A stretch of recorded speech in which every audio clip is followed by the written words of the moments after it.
Hello class, welcome to this chapter 4 video lecture. Actually, this is going to be video lecture 1. This is kind of the heart of the unit here. Okay, where we start assigning some cost to products and stuff like that. And it's rather long to sit through in one presentation. I could probably do it and it'd probably take about an hour, 15 hour, 20 minutes, maybe not quite that long. But I am just going to break this down into 2 sections. We're going to go through half the slides here in this first lecture video. And then I'm going to go through the other half in a second video. Try to get my screen shared with you here with the slides so we can get going. All right, chapter 4, we're going to start talking about job order costing and overhead application.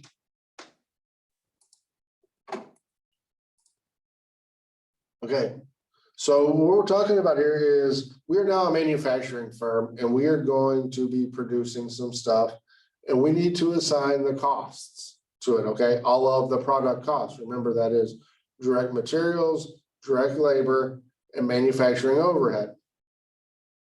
Okay, we're going to find out here in job costing, the materials and the labor are really easy to determine because when we're doing job costing, we're talking about a specific product and we're going to send out requisition forms and we're going to have labor time tickets. They're going to tell us exactly how much labor was spent on the job for direct labor and how much direct materials were put into it. It kind of comes where the overhead is, where the difference between some of these costing methods come in, okay? Okay, so that's talking about here. We can have 2 different major types of costing systems when we start assigning our cost to products. There's job order costing and then there's process costing. Job order costing is the only thing we're going to cover in this class, but I want you to know what process costing is. I did cover it in previous years, but as I'm going through with this new textbook and I'm starting developing, I thought I'm going to match what Central Arkansas is doing. I'm going to leave the chapter on process costing out. But the major difference is the types of products or services that are being produced. If they are unique or distinguishable, they require a job order system. If they are indistinguishable or they are constantly being produced the same thing after the same thing, paint, paper, okay, lumber mill, stuff like that, they would use a process costing system. Right. So job orders, like I said, custom or built to order products fit into this category, as do services that vary to customer. I give some great examples here. Printing, construction. Okay. For job order production system, costs are accumulated by job. Okay. Could also be, let's say, like a trophy company. Okay. But if they're going to make a certain type of trophy, maybe one of those jobs is creating 3,000 medals. Okay, another job might be creating 200 of trophies that are of a certain sort.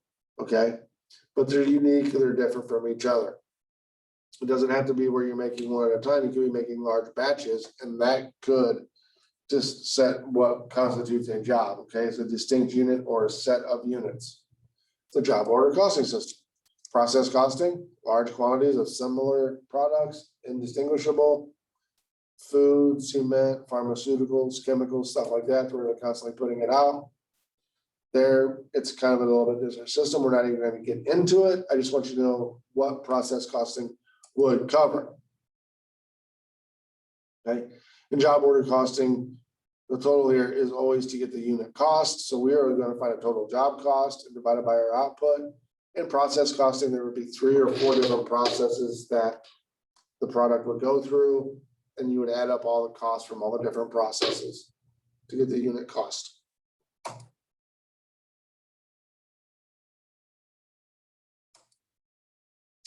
Actual costing versus normal costing.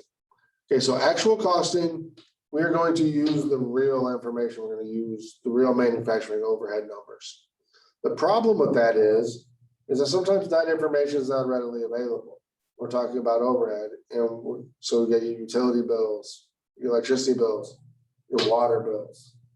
Okay, some of these expenses are not exactly known at the point in time. Okay, How much did we actually use up in repair and maintenance, over this period? Okay. We may not know those, so actual costing, we wait for that information to come in, and then we use that to set what the cost of our products is in order to determine our price and everything. But it is just timeliness, okay? It's not relevant information if we wait for actual costs sometimes to come in. Decisions need to be made before that. So the process, that is normally used is where it gets its name from. It's called normal costing. Here, we're going to estimate our overhead and apply it throughout the period. And then we're going to make an adjustment at the end for anything we may have estimated wrong.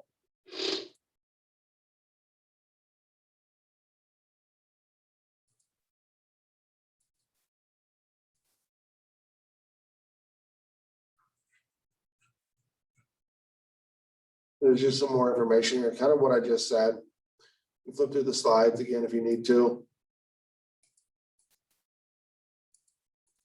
Some of the stuff is very good information. Just for the sake of time, I'm not going to discuss it because you're going to get more out of just reading through it on your own. Okay, so a normal costing, what we're going to do is we're going to estimate the amount of overhead applied. Remember, for jobs, we're going to have requisition sheets that shows us how much direct material we use. We're going to have our time cards are going to show us how much direct labor was used. The third and final product cost is that manufacturing overhead. Okay, so we're going to add our overhead to our job costing to figure out our per unit cost. So we know what to set our price at. We're gonna do it in 3 steps here. First, we've got to determine the predetermined overhead rate. Calculate that first. Second, then we apply the overhead. Okay, and then step 3, we got to take the actual overhead costs and how much we applied to production already, and we got to reconcile the two together. So those are 3 steps. Okay, predetermined overhead rates are really great for planning. Okay, allows the company to know well in advance based off estimates. If they get that good estimate of what their total cost is going to be, okay, this really helps them make decisions and set their prices accurately. Okay, so to calculate the predetermined overhead rate, you need to know this formula here. This is something to write down, star it, remember it, it's very important. So the predetermined overhead rate equals your estimated overhead, that is a dollar amount, the estimated annual overhead, divided by the estimated base. Okay, it says here estimated annual activity level. I call that the base. Okay, this is going to be our major cost driver. What is forcing the costs to happen? Okay, if it's something where what we're producing takes a lot of work running through machinery, we might call it machine hours. Okay, if what we're producing takes a lot of hand labor, human labor, we might call it direct labor hours, might be what we are going to use as our estimated annual activity level. Okay. What I can't drive over enough to remember is this predetermined overhead rate. It's estimated dollars divided by estimated activity. Okay.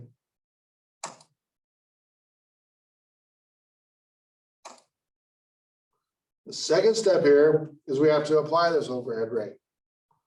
Okay.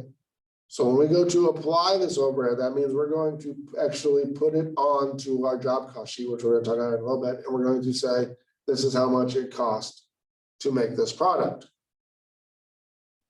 Here is the next bolded formula, another very important one to know. We take our predetermined overhead rate that we just calculated in step 1, and now we multiply that by the actual activity level or the actual base. So if we based our estimate off machine hours, we would find out that maybe it was $2 per machine hour is what we're going to apply it at. Then we find out, well, this month we used 250 machine hours. So it'd be the $250 or 250 machine hours multiplied by the $2 per machine hour. Okay, that's how much overhead will get applied.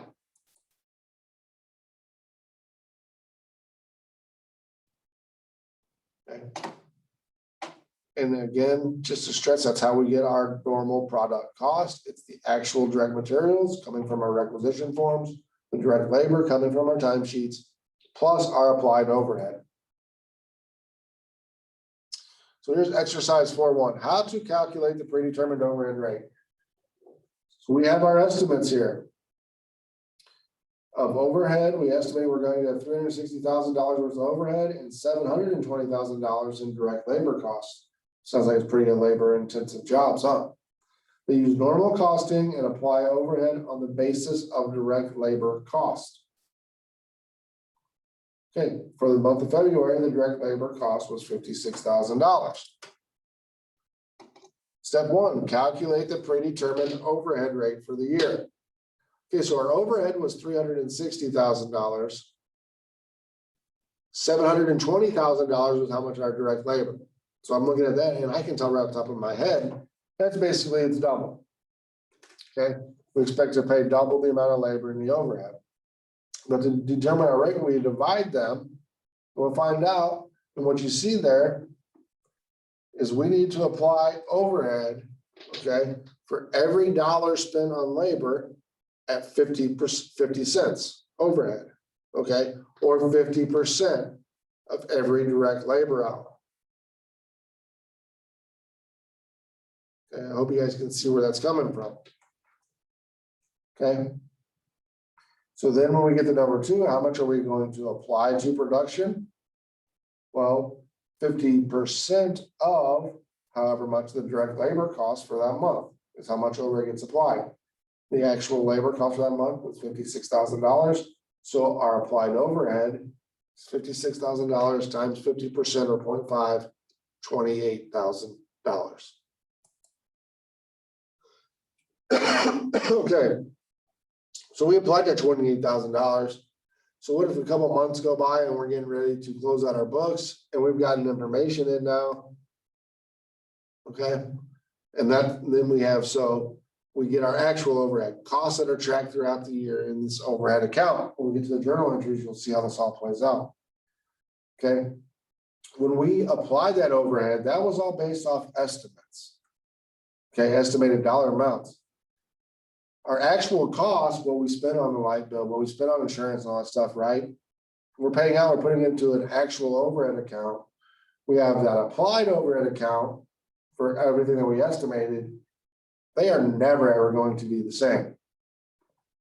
Okay, we're always going to have to make an adjustment to whatever we have applied to make it equal what the actual costs were.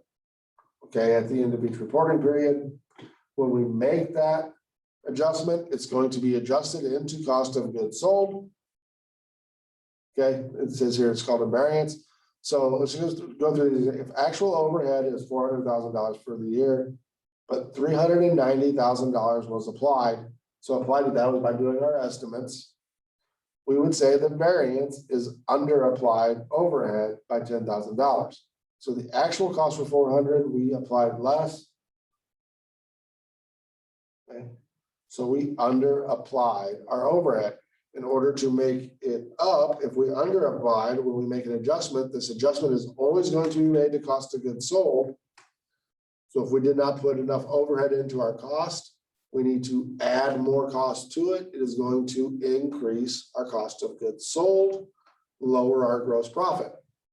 If actual overhead was 400,000, but we applied 410, means we costed out too much. It is over applied. Therefore, we're going to reduce our expenses or reduce our cost of goods sold and increase our gross margin. Okay, you may say that's a good thing, over applying overhead, because when we make the adjustment, we increase our gross margin. But that just means we're getting bad information when we go to set our selling price, because we're saying our product costs too much to make compared to what it actually is doing. So we may be setting our selling price too high and losing some sales because of that. So yes, it's not gonna let me highlight them. Trying to highlight this last 2 bullet points right here. Remember these: under applied overhead is added to cost of goods sold. Over applied overhead is subtracted from cost of goods sold. So let's go through an example here.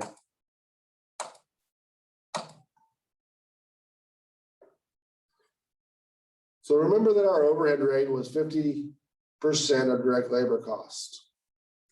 By the end of the year, the actual data were 375,400 was the overhead. That was the actual direct labor cost for 750,000.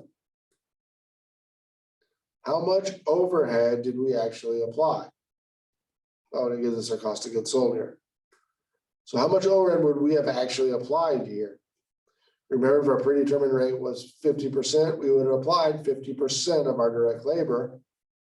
So $750,000 times 50% means we applied $375,000. That's what we get here on our next page. The actual overhead was 375,400. Okay, so that means that the actual overhead was more than applied. We under applied our overhead by $400 during that year. Cost of goods sold were $632,000. Since we under applied it, we need to add it to our cost of goods sold. So our new cost of goods sold becomes $632,400. All right, so there it is, your basic job costing system. Okay, that is the main part of this chapter, is determining these predetermined overhead rates, applying it to the job cost, which I'm almost done with this video. In the second video, we'll make a job cost sheet and you actually see those job cost totals, and it'll all wrap it up with a neat little bow there, and it'll all make sense. What I want you to take away from this video is that when it comes to manufacturing overhead, we are going to use normal costing. We are going to use an estimate. We're going to find our predetermined overhead rate by taking our estimated overhead divided by our estimated usage base. We are going to apply it to production, or charge it basically to the units being produced at the predetermined rate multiplied by actual base usage. Okay. At the end of the period, this is going to cause a difference with all multiple products between what we have applied and what the actual costs were. And that adjustment goes into cost of goods sold. Okay. When we come back in video 2, we're going to talk about how we can use the same process, and we can do it with multiple departments where we can have multiple overhead rates where we're putting them out there. Then we're going to make a job cost sheet. And then there's that one little thing that I talked about at the very beginning, where there's one chapter where we're going to touch on journal entries. We're going to go through some journal entries on job costing, just to hopefully make more sense of how the costs flow through the system. But that'll all be in chapter 4, video 2. I will talk to y'all then.